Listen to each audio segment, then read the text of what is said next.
धर्म मित्र का चुनाव कैसे करें, इस बारे में अभी हम समझेंगे।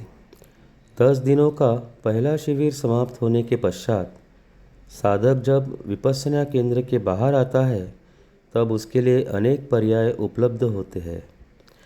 अब मैं क्या करने वाला हूँ, कहाँ जाने वाला हूँ, किसकी संगत करने वाला हूँ, इन प्रश्नों के अनेक पर्याय हो सकते हैं। परंतु यह निश्चित है कि कोई मूर्खों की संगति का चुनाव कभी नहीं करेगा। दुर्भाग्यवश अपने परिचितों में से कुछ लोग मूर्ख व दुर्व्यवहार करने वाले होते हैं। इस कारण वे स्वयं की और अन्य लोगों की हानि करते हैं। वे अपना जीवन कुशल सत्कर्मों के सहारे नहीं जीते हैं। कुशल कर्म क्या है? कुशल कर्म यानी अपनी ताकत सद्गुणों के आधार पर बढ़ाना, जैसा कि भगवान बुद्ध ने आर्य अष्टांगिक मार्ग में बताया है। यहाँ हम मुख्यतः शील पालन की बात कर रहे हैं। हम ऐसे लोगों से जुड़ना पूरी तरह से बंद नहीं कर सकते जो मूर्ख है या जिनका नैतिक व्यवहार अच्छा नहीं है। उत्तम स्वभाव एवं विचार होने पर भी अनेक गृहस्थ साधक शुद्ध शील का पालन नहीं कर पाते हैं। मेरा ऐसा अनुभव है कि हम कई बार ऐसे लोगों का संपर्क पूर्णतः नहीं रोक सकते जो शील का पालन नहीं करते। इसीलिए स्वयं का नुकसान कम से कम हो, यह सतर्कता रखकर ही उनसे व्यवहार करना चाहिए। हम उन्हें छोड़ नहीं सकते, इसीलिए उनके बारे में मन में मैत्री भावना रखनी चाहिए।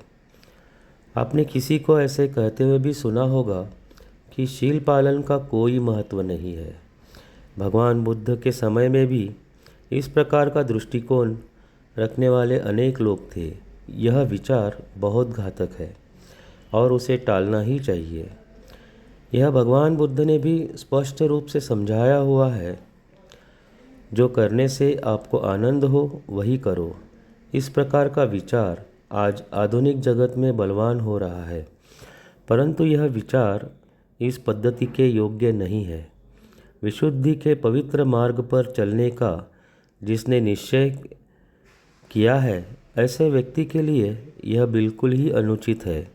शील पालन का कोई महत्व नहीं है, ऐसा कहने वाला व्यक्ति मूर्ख होता है। इस प्रकार की गलत सलाह के तरफ बिल्कुल ध्यान नहीं देना चाहिए। इस प्रकार का विचार करने वाले लोग अन्य कच्चे पक्के साधकों को पथभ्रष्ट कर धर्म मार्ग से विचलित कर गलत मार्ग पर लाने का प्रयास करते हैं। परंतु धर्म मार्ग अनेकता के मार्ग से बिल्कुल भिन्न है। शिविर के प्रारंभ में ही आपको पंचशील का पालन करने के लिए कहा जाता है। यह एक आवश्यक प्रारंभिक औपचारिकता ही नहीं, बल्कि धर्म का एक आवश्यक अंग भी है। आपको शिविर समापन के पश्चात उस औपचारिकता से मुक्त कर दिया जाता है, परंतु शील पालन तो साधना की नींव है, बुनियाद है।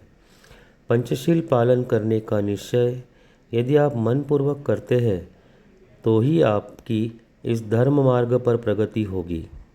आपको ऐसा पंचशील का पालन करना ही चाहिए, इसका कोई आग्रह नहीं कर रहा और न ही आप शील पालन कर रहे हैं या नहीं, यह देखने के लिए कोई आपका निरीक्षण कर रहा है। लेकिन धर्म का जीवन जीने के लिए शील पालन प्रथम कदम है। जैसे उदाहरण के लिए आपने पर्वतारोहण करने का कार्यक्रम निश्चित किया है, उसके लिए आपको कुछ तैयारी करनी पड़ेगी। विशिष्ट रूप प्रकार के जूते, पीने के पानी की बोतल, कुछ दवाइयाँ, कुछ खाद्य पदार्थ, कुछ औजार इत्यादि लेने पड़ेंगे। आपको कब किस चीज़ की आवश्यकता पड़ेगी यह आपको किसी ने बताया नहीं, कोई सुझाव नहीं दिया, फिर भी आप अपने सामान्य ज्ञान से सब कुछ करते ही हैं। इसी प्रकार धर्म मार्ग पर चलने के लिए शील, समाधि, प्रज्ञा आपकी मूलभूत आवश्यकताएं हैं। योग्य मार्ग पर यानी नैतिक आचरण शील के मार्ग पर चलने का निश्चय कब करना है, यह निश्चय करने का समय अब आ गया है। आप यदि ऐसा सोच रहे हैं कि एक क्षण ऐसा भविष्य में आ जाएगा कि आप शील भंग करना यकायक छोड़ देंगे और यकायक ही कुशल कर्म करने के लिए प्रवृत्त होंगे, ऐसा अपने आप नहीं होता। अच्छी आदतें धारण करने का प्रयत्न हमें प्रारंभ से ही करना चाहिए। कुशल कर्म यानी शील पालन का आरंभ अभी और तुरंत करना चाहिए, वरना आप अनेक कुसंस्कार जाने अनजाने में बना लेंगे और अपने लिए दुखों का संग्रह कर बैठेंगे, जो आपकी प्रगति में बहुत बाधक होगा। शील भंग करने से आप नीचे की ओर खींचे जाते हैं। शील भंग का परिणाम मानव को हमेशा चिंताग्रस्त और उद्विग्न रखता है।